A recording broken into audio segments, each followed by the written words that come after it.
Previously, we got the robot to balance, but it took some extra firmware code to make up for the sim-to-real gap.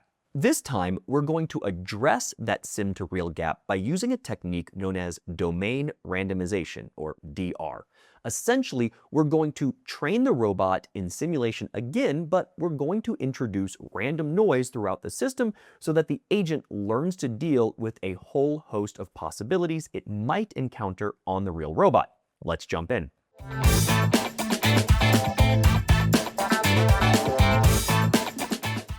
As I mentioned, we've already trained a preliminary agent and deployed it to the real hardware. However, we saw a bunch of issues and had to work around them with firmware fixes like offsets and filters. Now we're going to do this same process again, but we're going to add domain randomization into the mix. In DR, we vary the physical properties in simulation so that the policy has to learn to handle a wide range of conditions. This is the most popular technique for dealing with the sim-to-real gap right now. It's often easier to vary these physical properties rather than trying to perfectly model the robot and all of its systems in simulation. For our balance bot, that means doing things like injecting sensor noise, randomizing the friction in the motors and ground contact, adding motor noise, and estimating tire ridges as random axle torques rather than trying to get MuJoCo to simulate them exactly. We also want to add random action delays. The simulator can usually execute an action right away, but on a real robot, once the agent has decided on an action, it might take a millisecond or two for it to actually happen in the real world, thanks to delays and checks we add in code, or the need to transmit the command to a different microcontroller over, say, I2C, as we do in the Bala 2 Fire. The battery can also cause issues. We can't assume that we'll always have a steady voltage applied to the motors, as battery voltage will drop over time as it discharges, or you'll sometimes see instantaneous droop when we draw lots of current quickly. We emulate this by varying how much power the motors can provide at any given time. While we weighed the robot parts on a scale, they may not be exact or the density might not be uniform. We can address this by randomly varying the mass or density of the robot parts, and the agent will have to learn to deal with that. Finally, we can add random pushes to the robot. This might simulate someone actually touching the robot, or it can emulate the robot hitting bumps or walls, and the agent has to learn to deal with those. If done right, the agent is much more robust and can handle a variety of situations in the real world without relying on firmware workarounds like offsets and filters. Let's see how this works in code. In the repository that we've been working in, go to 04 domain randomization, and there is an updated environment file here. If we open this, we can see that we've added a new data class. This is a configuration class that holds information about the domain randomization we want to do. And if you look through here, you can see the different parameters that we can update. We're going to be adding noise to the observation. This is just basic white Gaussian noise. We're going to be adding noise to the pitch rate. These will simulate noisy readings from the IMU. Same thing with the wheel velocity noise. This is noisy readings from the encoders. We're also going to introduce 0 to 1 delay steps that's randomized to generate some noise for how long it takes for an action to be generated by the agent and for that action to actually happen on the motors. Remember, this is because of communicating over, say, I2C, the other microcontroller, the STM32, having to process that and then actually control the motor drivers. We can randomize that, which we will ultimately. We're going to introduce some motor noise. This is randomizing the magnitude of the motor commands. Remember how we had to add a motor boost in the previous episode to overcome that voltage drop or droop thanks to running on the battery. We're just going to randomize that by some amount so that the agent learns to deal with different voltages going into the motors. We will also randomly apply some pushes. How much we push, this is usually going to be in the X and Y direction so that the robot has to recover from that. If we don't model the chassis exactly, including how the density is, the fact that we have different materials like PCB, electronics, batteries, motors, one way around that is to do domain randomization and just randomize the mass for the chassis. And we're going to do this per episode. So each episode will come up with a new mass within a given range, and the chassis will have that mass for that episode. And the agent will have to learn to deal with different masses. We will also vary the friction because we're guessing what the wheels will be encountering when it comes to different surfaces.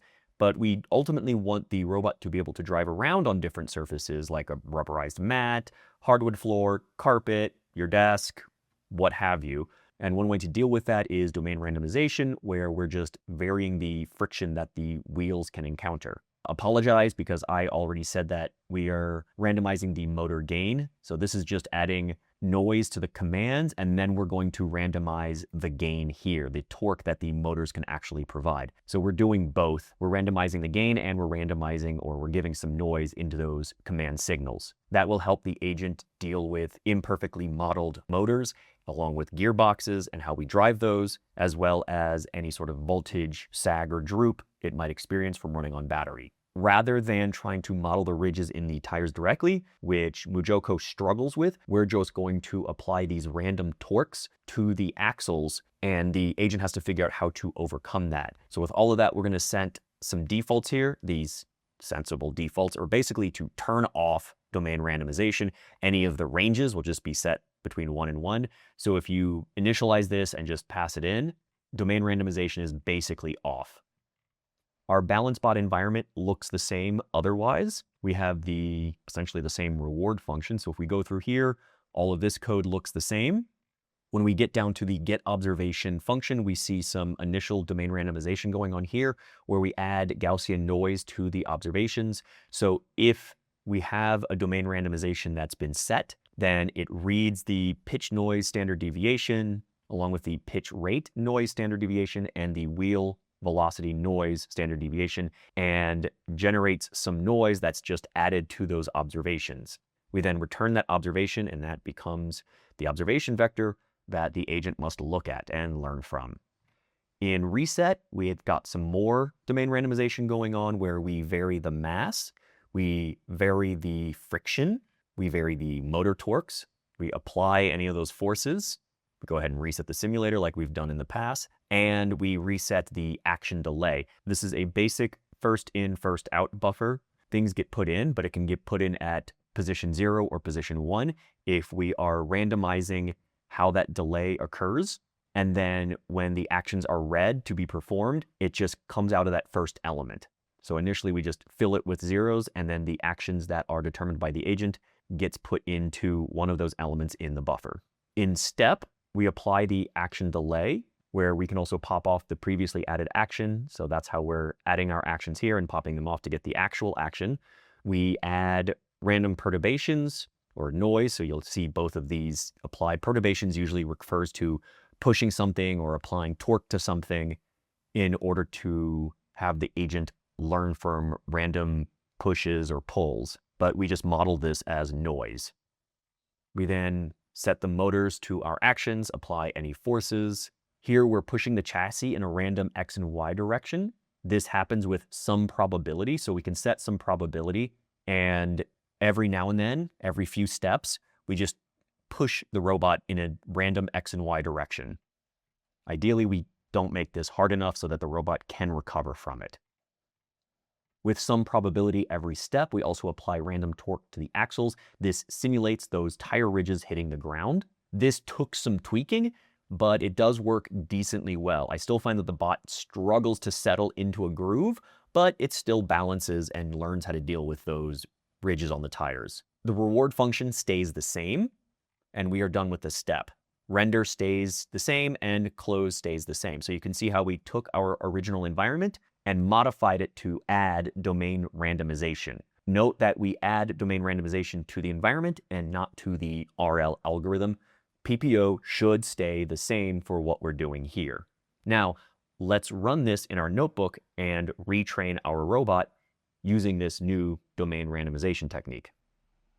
In Jupyter Lab, let's go to software. We're going to go to O4 domain randomization, and we're going to open up the train with PPO DR for domain randomization. This is going to look a lot like episode 2's notebook, where we're going to import our libraries, import our PPO trainer, And note that the environment now comes with our domain random config data class. So let's run that cell by pressing Shift Enter. I've upped the number of environments to 8, and I'm using 500,000 simulation steps per environment. So total, we have a lot more simulation steps. I found that this was needed once we start getting into the heavier domain randomization in order to get the actor and critic to actually converge. There is something to be said for just trying to train things longer, but I find that in reinforcement learning, you sometimes run into the situation where the agent just keeps forgetting, then getting better, then forgetting, then getting better, and not ultimately getting better over time. So just pay attention to your plots when you go to look at them in TensorBoard. In this case, I found that running more steps was useful, even if they were done in parallel with more environments. So let's run that cell. Another thing to note is I found I needed to increase the number of nodes in each hidden layer for both my actor and critic. 16 just wasn't cutting it for the amount of domain randomization we were doing. The network needed a little more capacity to learn how to deal with those variations. So a lot of this is just playing with these numbers to get something that works. I found that upping the actor and critic node sizes did help here. So I'm going to go to 32. I honestly found that I could go up to, say, about 64 nodes, and the ESP32 ran those in about the same amount of time. So 32 nodes per hidden layer and 64 nodes per hidden layer took about 2.5 milliseconds to run with that raw C in the ESP32. So 32, 64, these seem to be fine for the number of nodes in those hidden layers. These other parameters in PPO config should stay the same, so let's run this cell. The functions to create the environments are the same. We're just going to create, in this case, 8 different parallel environments where the first one gets rendered so we can watch that train. I've also created this load agent function that's new for this episode. This allows us to specify a model path from a previous run to load it. Note that I won't be using this in these episodes, but I found this incredibly useful if you were training and you needed to load from a previous run because something broke during that run. So this was a useful debugging helper function. So you can see in some of my phases, I've commented out this load agent from a previous run. You're welcome to use this if you're playing around and you find that, for example, phase 3 didn't run the way you wanted it to. You can go back to the previous phase 2 by calling this load agent function. So you just uncomment this, specify the location of your run here, and it's looking for this best model.cleanrl model in this folder. So you just load it, and then you can train again from your previous phase 2 attempt. So that was really useful for debugging. I highly recommend keeping that function, but you don't necessarily need to use it for following along with these episodes because I won't be using it, but great for debugging. Let's go ahead and run that load agent cell to define that function. We're going to start with phase 1. This is exactly like we had in the previous episode where we trained. I believe that was episode 2. We are going to start with training to balance only. We don't have any penalties for position and yaw. And in fact, phase 2 is also going to look the same. We're just going to add those penalties back in. So now the bot should balance. Between phase 1 and phase 2, we're not adding necessarily any domain randomization or anything new that we've added this episode. This is just to get the bot to learn to balance.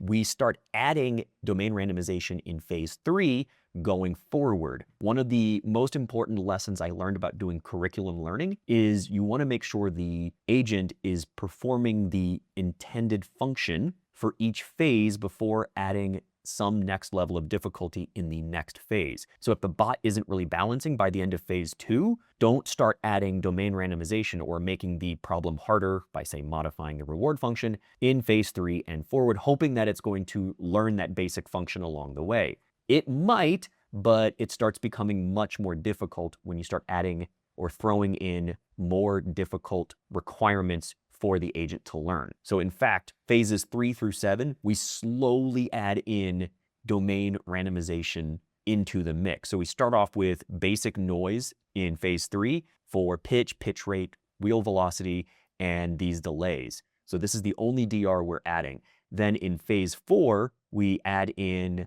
our motor noise, our basic pushes. So we have gentle pushes. Those are the perturbations where we just kind of nudge the robot in the X and Y direction. and it's a 0.5% chance per step. So over the course of an episode, it's going to get a number of random pushes, and it needs to learn to recover from those.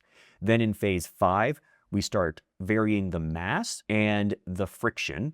You can see how we're slowly adding in domain randomization.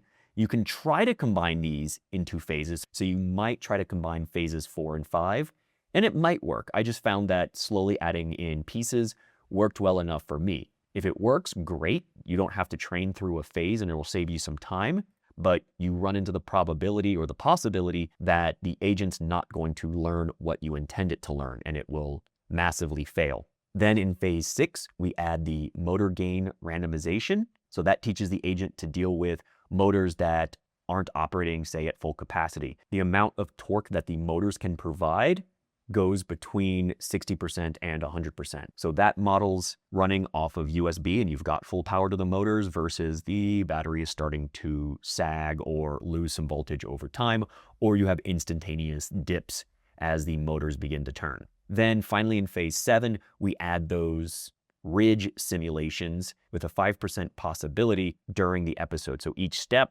there's a possibility that a quote unquote ridge will happen, and it's just a slight torque to the joints to simulate those ridges. And after that, we should be done. All we're going to do is just clean up and save the model. So let's go back and we are going to run all of training. So I'm going to run phases 1 through 7. We're going to come back after phase 7, see how it performed in simulation, see how the agent did, and then deploy it to the actual robot. So let's start off. We're going to update the experiment name. Note that we're naming them with phase-1, phase-2, so that they show up as different plots in TensorBoard. We're going to start training. That's going to fire up MuJoCo over here. I'm going to go ahead and evaluate each of the phases except for phase 7. So I'm just going to shift enter through all of this. 6, and then 7. We're going to train, but we're going to come back. I found that this takes a few hours because now we're training a number of different phases where each phase takes about 20 or 30 minutes. So we're going to have to let this run for a good chunk of the day. So now is a good time to go off and do something else. But I'm going to leave this up and you can watch it for a little bit.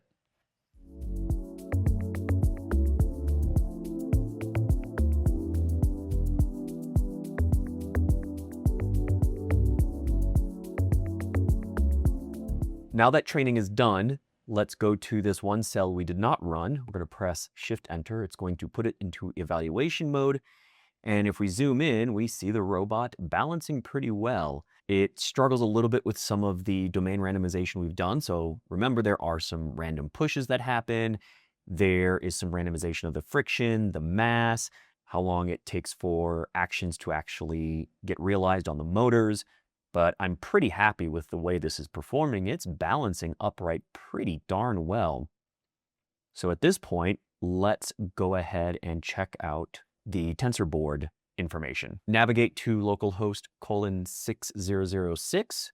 I'm going to scroll down phase 7 from 04 domain randomization. We can see that the final phase showed that the episodic return was returning to something close to maximum. So I'm pretty happy with that. You can enable the other graphs to see how training was performed. And what we're really looking for here is you will likely see some forgetting that happens, but then training should return to maximum toward the end of each phase. And looks like we had a good model here, and then it kind of forgot as it explored, but this still looks pretty solid, especially as we get into phase 4, and there are good returns here. Phase 5 looks good, phase 6 looks very good, and then phase 7, as we saw, there was some exploration and some forgetting that happened here, but it returned to good rewards by the end of the episode. Now remember, we are choosing the best model, so the best model might be one that's early on, but it's looking pretty good when we ran our evaluation. At this point, we're ready to deploy, so let's run the next cell to close out the environments.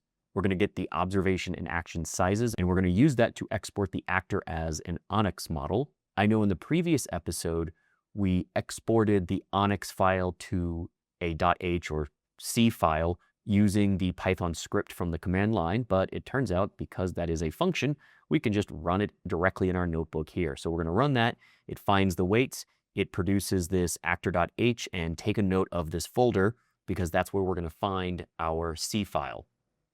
I've opened up the BalanceBot fixes sketch in Arduino. This is the same sketch that we used in the previous episode after we applied some fixes like having a pitch offset, motor boost, deadband, and so on. First, I'm going to disable all of those. You can slowly turn these back on and tune them if you need, but I found that the domain randomization that we just trained with was enough to handle most situations. So I'm going to leave these off, but they're still going to be in the code if you need them, if you want to tune them to get your robot to balance. If you go over to actor.h, I've copied in the new actor that we just trained. So notice here that we have 32 nodes for our hidden layers instead of 16. So this actor is a good bit bigger than before, but it should still work for our purposes. I just dropped this in, or copied and pasted actor.h into this sketch.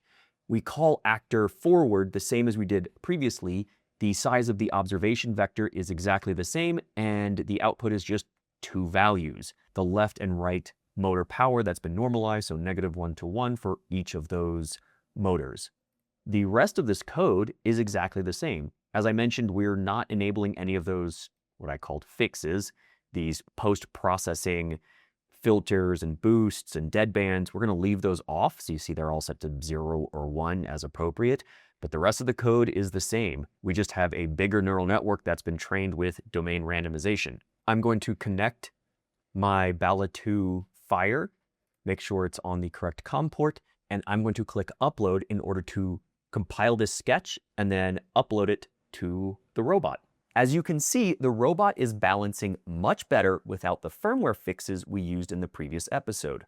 Also, when I poke it, it seems to recover very well. While it's not perfect, I hope this helps you get started using domain randomization to train your own robot agents. In the next episode, we'll take this one step further and add commands to the observation so you can drive the robot around. Happy hacking!